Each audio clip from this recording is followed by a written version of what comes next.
안녕하세요. 결혼 생활에 회의감을 느끼고 혼자가 되기로 결심한 30대 여성입니다. 아이까지 있다 보니 이혼을 결심하기까지가 쉽지 않았습니다만 더는 이렇게는 못 살겠네요.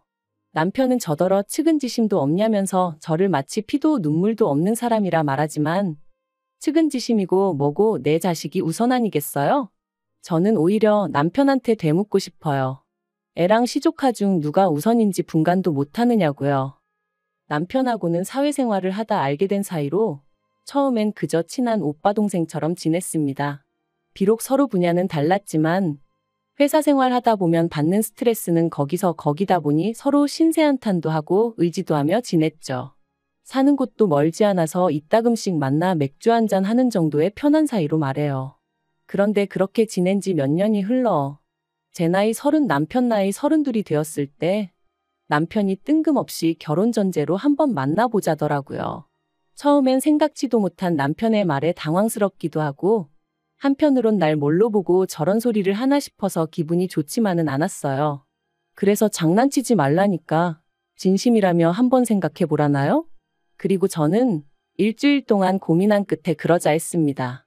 솔직히 결혼 전제라고 해도 아니다 싶으면 헤어지면 되는 거지 얼마나 큰일 나는 것도 아니다 싶었거든요. 게다가 곰곰이 되짚어보니 그래도 사람이 성실하고 한결같다는 점 그리고 저를 포함한 주변 사람들한테 잘하는 점이 마음에 들기도 했고요. 한편 알고 지낸 세월이 있다 보니 갑자기 사귀기로 했다고 해서 뭐가 크게 달라지진 않았어요. 그렇다고 서운했냐 하면 그것도 아니었죠. 오히려 다른 연인들하고 비교했을 때 알아가는 과정에 있어 서로 부딪히거나 오해 살 행동을 한다거나 그런 일이 없어서 편했거든요. 그런데 사귄 지 1년쯤 되던 해, 그러니까 제 스스로 남편에 대해선 모르는 게 없다 싶어지던 그 무렵, 남편 입에서 상상하지도 못한 이야기가 흘러나왔습니다. 남편에게 누나, 그러니까 신우가 있었더라고요. 처음 알게 된 순간부터 그날까지 한 번도 신우에 대해서는 얘기한 적이 없었어요. 이따금씩 부모님하고 어디 간다, 밥 먹는다 뭐 이런 이야기는 했었어도 말이죠. 심지어 저는 아래로 남동생이 있다 보니 제 동생에 대해 이야기를 한 적도 있었는데 그러면 보통 듣는 사람도 자기 형제자매 이야기를 한 번쯤은 할 수도 있잖아요. 그런데 그런 일도 없었어요. 그래서 저는 막연히 남편이 외동일 거라고 믿고 있었던 것 같아요. 나름대로 확신을 했던지라 남편에게 따로 물어볼 생각조차 못했던 거죠.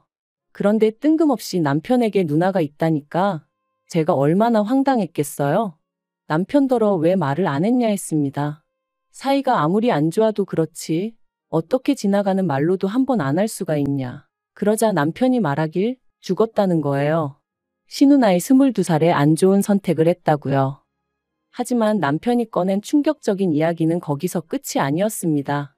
신우는 20살의 남자를 만나 바로 아이를 낳았는데 이후 그 남자는 소리 소문 없이 사라졌고 졸지에 신우 혼자 그 아이를 키우게 되었다나요. 그리고 그 당시만 하더라도 시부모님 두 분 다 그런 신우를 없는 자식이다 생각하고 등지고 사셨다는 거였죠. 하지만 신우가 하루아침에 세상을 그렇게 떠났고 그러니 외손주인 아이를 어디다 보낼 수도 없어서 결국 시부모님이 데려와 키우기 시작하셨다대요. 그래서 제가 그럼 그 아이가 지금은 어디 있냐 하니까 시부모님하고 같이 살고 있답니다. 그동안 부모님과 어디 간다 뭐 한다 할 때마다 실은 그 시조카도 있었다면서요. 솔직히 그 이야기를 듣는 동안 제 심정은 어떻게 표현해야 할지 모르겠네요. 뭔가 현실감이 없었달까요? 하지만 당장에 제가 나서서 이러쿵저러쿵 할 일이 아니었기에 그저 남편의 가슴 아픈 가족사 정도로 받아들였고 이후로는 저도 자주는 아니지만 나름대로 그 조카를 챙겨주게 되었어요. 데이트를 마치고 집으로 들어가는 남편에게 하다못해 케이크라도 하나 들려보내게 되고 지금 생각해보면 그렇게까지 할 필요는 없었던 것 같은데 아예 몰랐으면 모를까 듣고 나니까 가만히 있기도 뭐했거든요. 그리고 또 다음 데이트 때 만나면 조카가 너무 좋아하더라 시부모님이 제 마음씨에 감동하신 눈치더라에 대니 나름대로 뭐랄까 인정을 받는 기분이었죠. 그래서 조금씩 더 신경을 쓰게 되고 차라리 남편이 이런 거 안 해도 된다고 말이라도 해줬더라면 저도 적당한 선에서 접었을지도 모르는데 말해요. 그리고 그렇게 사귄 지 어느덧 2년이 넘어가던 무렵 남편이 결혼 이야기를 꺼냈습니다. 처음부터 결혼 전제로 한 만남이었으니 이상할 것도 없었죠. 저는 남편에게 조심스레 시조카는 계속 시부모님이 키우시는 게 맞냐고 물었어요. 사실 남편에게 시조카 이야기를 들었을 때 가장 친한 두 친구에게 이 사실을 알렸는데 두 친구 다 저더러 그러다 제가 떠맡아 키우게 되는 거 아니냐고 그러더라고요. 그리고 솔직히 설마 그런 일이 생기겠냐 말했지만 마음 한구석에선 불안함이 있었던 게 사실이에요. 아닌 게 아니라 남편이 이따금씩 입버릇처럼 시조카가 곧 사춘기라 그런지 시부모님보단 자기를 더 따르는 것 같다고 했었거든요. 그리고 그럴 때마다 저는 그저 잘해줘 하고 말긴 했지만 막상 남편하고 제가 결혼하고 나면 그때는 시조카를 어디까지 받아줘야 하나 싶기도 하고 시부모님 입장에서도 시조카 일이라면 저희한테 의지하려고 하시진 않을까 하는 걱정도 들고 나름대로 고민이 많았답니다. 그래서 남편이 결혼 이야기를 꺼냈을 때 좀 껄끄러운 주제긴 해도 확실히 짚고 넘어가야겠다 싶었네요. 그리고 제 질문에 대해 남편은 정말 단호하게 제가 생각하는 그런 일은 없을 거라 잘랐습니다. 처음부터 시부모님이 책임지겠다 하셨고 자기는 그저 시부모님의 아들이자 시조카의 삼촌으로서 신경을 써주는 것뿐이라며 저한테까지 그런 걸 기대하지도 않고 그런 부담을 주지도 않을 거라대요. 여담이지만 남편의 태도가 어찌나 단호하던지 안심이 되면서도 동시에 저렇게 칼 같은 구석이 있었나 싶더라니까요. 아무튼 그래서 남편의 말만 믿고 결혼을 진행했습니다. 친정 부모님도 저와 같은 걱정을 하시는 눈치시긴 했지만 남편이 아니라고 하니 더는 뭐라 추궁하지 않으셨고요. 그런데 문제는 저희가 식을 올리고 얼마 지나지 않았을 무렵이었습니다. 하루는 어머님이 연락도 없이 저희 집에 오셨는데 시조카랑 함께더라고요. 그래서 제가 무슨 일로 오셨냐니까 날씨도 좋고 주말인데 저희더러 시조카 데리고 어디 놀러 좀 다녀오라는 거예요. 당황스러웠지만 곧바로 죄송하다. 저희 부부끼리 선약이 있다 말씀드렸습니다. 거짓말이 아니라 그날 오후에 지인 부부랑 식사를 하기로 되어 있었거든요. 그런데 그때 남편이 시조카더러 어디 가고 싶은 데라도 있는 거냐며 물었고 그러자 시조카가 자기 친구들은 다 가봤는데 자기만 못 가봤다며 집에서 좋기 2시간은 걸릴 곳에 있는 키즈카페를 얘기하대요. 무슨 초등학생이 키즈카페를 찾아다니나 싶었지만 어쨌든 미안한데 거긴 너무 멀어서 오늘 못 간다 했습니다. 그랬더니 세상에 애가 저를 째려보더라고요. 그러면서 한다는 말이 제가 외숙모한테 가자고 한 거 아니잖아요 하는데 어이가 없었죠. 그리고 애가 그러면 어머님이라도 나서서 뭐라고 한마디 하셔야 하잖아요. 그런데 어머님은 못 들은 척하고 계셨어요. 그래서 제가 남편을 쳐다보고는 안 된다고 했더니 남편이 애가 얼마나 가고 싶으면 어머님까지 대동하고 와서는 저러겠냐며 그러지 말고 오늘 약속 장소에는 저 혼자 다녀오면 안 되겠냐대요. 그리고 그런 남편의 말에 저도 너무 화가 나서 그러라고 그러곤 차키를 챙겼어요. 그랬더니 남편이 차는 자기가 써야 된다면서 저더러 지하철 타고 가라는데 화가 얼마나 나던지 그래서 제가 내 차거든 하고 소리를 질렀습니다. 그랬더니 이번엔 어머님이 저더러 너는 심보가 왜 그러냐? 애를 상대로 유치하게 그러시더라고요. 너무 화가 났어요. 짜증도 났고요. 애가 예의가 있는 것 같지도 않지. 그렇다고 어머님이나 남편이 저한테 미안해하는 것 같지도 않지. 그 누구도 제 기분은 아랑곳하지 않는데 왜 제가 무조건 받아줘야 하는 건지 이해할 수가 없었죠. 하지만 이런 일은 이때뿐만이 아니었습니다. 초등학생 시조카 생일을 축하해줘야 한다고 저희가 시댁에 내려가야 하는 것도 황당했는데 가서는 저랑 상의도 없이 애 손에 떡하니 30만 원을 쥐어주더라고요. 그리고 애는 고맙다는 말 대신 외숙모는 저 아무것도 안 주냐고 묻대요. 그래서 응 삼촌이랑 나는 한 세트야 했더니 아 어이없어 그러고는 짜증을 내는데 마음 같아선 정말 한 대 딱 때렸으면 좋겠더라니까요. 한편 그러다 제가 임신을 했고 시조카도 어느덧 중학교에 들어갔어요. 제가 임신을 하니 시조카를 향한 남편의 관심도 어느 정도는 사그라드는 듯 했고요. 그런데 그때부터 시조카가 저희 남편한테 집착을 한다는 게 느껴졌습니다. 하루가 멀다 하고 자기가 삼촌한테 상의할 게 있다며 문자고 전화고 어지간히 해댔거든요. 그리고 남편은 지금 한창 부모가 그리울 땐데 부모가 없으니 자기한테 그러는 것 같다며 모진 소리를 못하겠다 했죠. 그뿐만이 아니었습니다.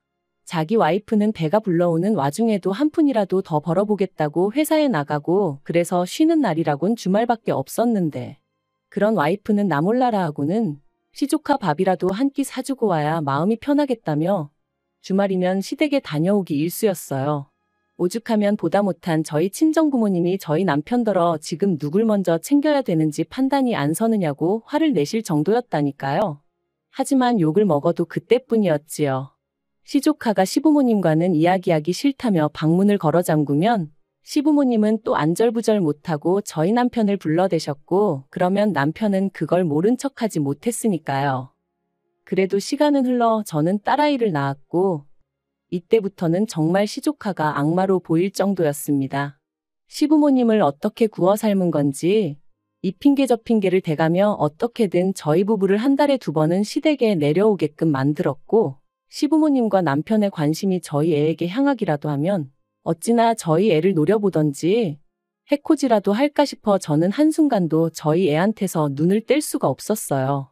게다가 매번 자기가 이게 먹고 싶네 저게 먹고 싶네 해서 애를 데려가기도 참으로 난감한 식당만 골라대질 않나. 차에 탈 때도 보란듯이 지가 앞자리를 차지하고 앉아서는 저희 남편하고 둘이서만 조잘조잘.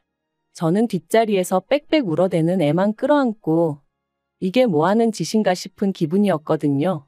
남편은 시조카가 그러는 게 사람 정이 그리워서 그러는 거라지만 그것도 정도가 있어야지. 왜 그 정을 내 남편한테서만 찾는 건지 미치고 팔짝 뛰겠더라고요. 그래서 결국 올해 초 제가 남편한테 시조카랑 거리를 두라 했습니다. 언제까지 우리가 시조카한테 끌려다닐 수도 없고 나는 당신의 관심과 사랑이 온전히 우리 애에게 향하기를 바란다고. 요즘 나는 나 혼자 애 낳고 나 혼자 애 키우는 기분이라고 정말 매달리듯 하소연을 했어요.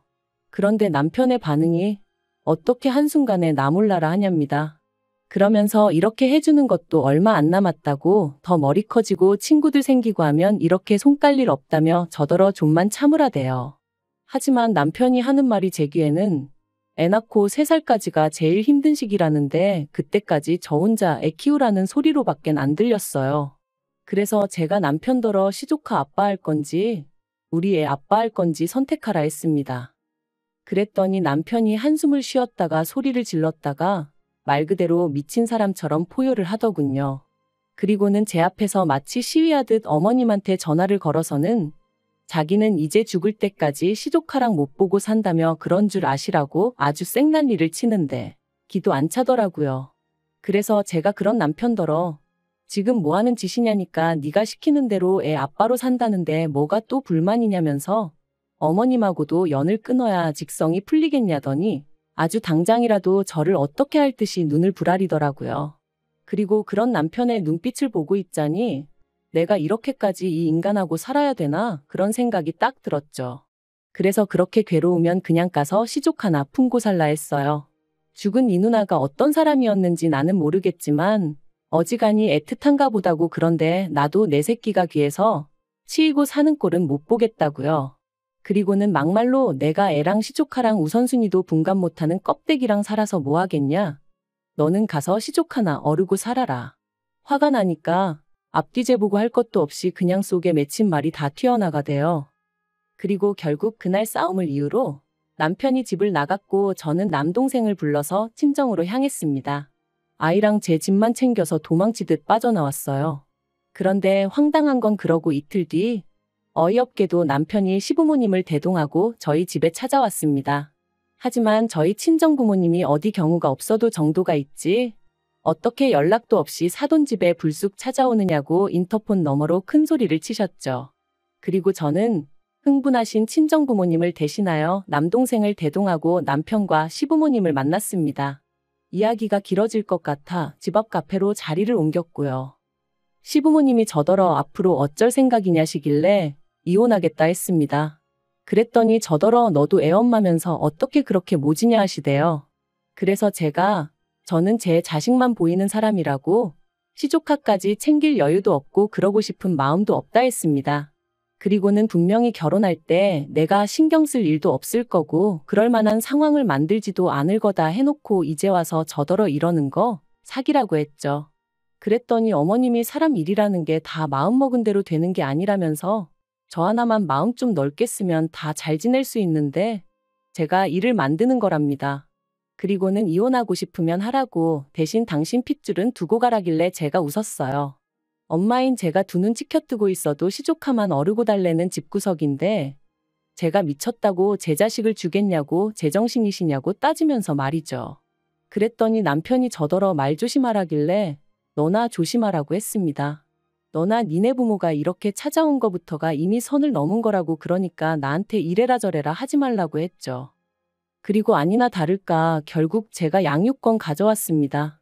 남편한테 한 달에 양육비 70만 원씩 받기로 되었고 남편이 애 보러 일주일에 한 번씩 오는 걸로 얘기가 되었죠. 어차피 보고 살 거면 뭐하러 이혼했냐 하는 사람도 있는데 오히려 속이 편해요. 어차피 일주일에 한 번이니 남편도 그날만큼은 시족하고 나발이고 얘기 안 하고 조금이라도 애랑 더 같이 있으려고 애를 쓰거든요. 그리고 시부모님한테는 이혼한 이후로 지금까지 한 번도 애 보여드린 적 없어요. 전에 말도 없이 남편 오는데 따라오셨길래 이런 식으로 하면 곤란하다 하고 돌려보낸 적은 있고요. 솔직히 앞으로도 몇 년이 될지는 모르겠지만 보여드릴 생각은 없습니다. 남편이 사진 찍어가고 그걸 보여드리고 그러는 것까지야 제가 못 막지만 직접 대면시켜드릴 생각은 추호도 없어요. 막말로 어머님 아버님이 시조카 가정교육만 똑바로 시키셨어도 남편이랑 저랑 시조카 때문에 갈등을 겪을 때 제대로 중재만 해주셨어도 저희 애가 아빠 없이 자라는 일은 없었을 테니까요. 그래서 저는 지금도 남편에 대한 원망도 있지만 시부모님이 죽을 만큼 밉습니다. 속 편한 사람들이야 부모도 없는 애한테 제가 너무 각박하다 하겠지요. 하지만 저는 계속해서 말했듯이 제 자식이 제일 중요합니다.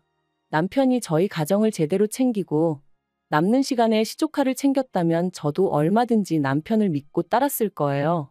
하지만 남편이 먼저 가정을 등한시했으니 뿌린 대로 거두는 법 아니겠어요? 저는 지금까지 그랬듯이 앞으로도 저와 제 자식의 행복만 바라보며 살 겁니다. 그게 제가 사는 이유니까요.